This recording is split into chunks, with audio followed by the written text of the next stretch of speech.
Video start হলো শঙ্খের প্রতিধ্বনি দিয়ে। Hello, I'm Alifa and today is day 3 of gardening services. আজকে বৃহস্পতিবার, একটা বিশেষ দিন, স্বাধীনতা দিবস। তার আগে বলে দিই, ছাদের এই সাইডের কাজগুলো সম্পূর্ণ ডান। এবার আজকে আমরা হাত দিয়েছি ছাদের অপর সাইডের কাজে। আজকে যা কাজ আছে সেটা দিদি একলা হ্যান্ডেল করে নিতে পারবে। আমার কাজে একটুও মন নেই, আর কেন মন নেই সেটা হয়তো নতুন করে বলে দিতে হবে না। স্বাধীনতা দিবস হতে পারে, কিন্তু সবাইরই মন মেজাজ খুবই খারাপ। আজকে ছোটোবেলার কথা মনে পড়ছে। ছোটোবেলা বলতে যখন ক্লাস 8-9-এ পড়ি। 2012 ডিসেম্বর দাদুর বাড়িতে ঘুরতে গেছি, আর দাদু আমার সব সময় নিউজ চালিয়ে বসে থাকতো। হঠাৎ খেলতে খেলতে একটা নিউজ খুব কানে গেল। A 23 years old girl gang raped in bus in South Delhi at 9:30 p.m. আর আজকে এক যুগ পর ঠিক একই নিউজ, খালি টাইমটা অন্য আর স্থানটা আমাদের কলকাতা। আর এর মাঝখানে অনেক দুর্ঘটনা ঘটেও গেছে,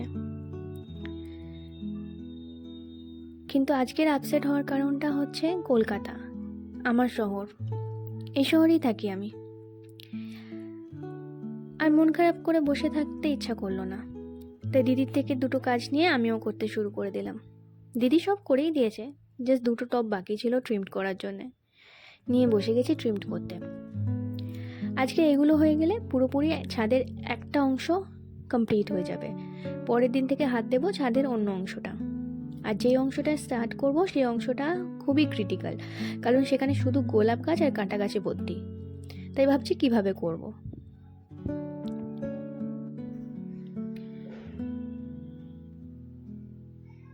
আর এটা হয়ে গেলে আমার কাজ আজকে কমপ্লিট।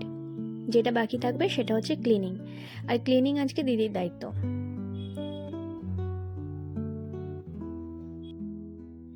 আর এটা হচ্ছে ফাইনাল লুক, সমস্ত কিছু ডান। চলো, আজকের জন্য এইটুকুই। কিন্তু ভিডিওটা শেষ করার আগে সুবোধ সরকারের একটা কবিতা বলতে খুব মন করছে। কবিতাটা অনেক বড়, লাস্টের কিছু লাইন। তোমাকে আমরা বাঁচাতে পারিনি দামিনী, মোমবাতিগুলো একটু একটু গলছে, গলে যাওয়া মোমবাতি থেকে ভারতবর্ষ জ্বলছে। তোমাকে আমরা বাঁচাতে পারিনি দামিনী, তোমাকে আমরা মারতে পারিনি দামিনী। আমরা দেখছি দামিনী নামক জনজোয়ারকে দেখছি, হাজার হাজার মেয়েরা আজ রাস্তায় এসে দাঁড়ালো। তুমি যে তাদের আগুন দামিনী, তুমি যে তাদের আলো।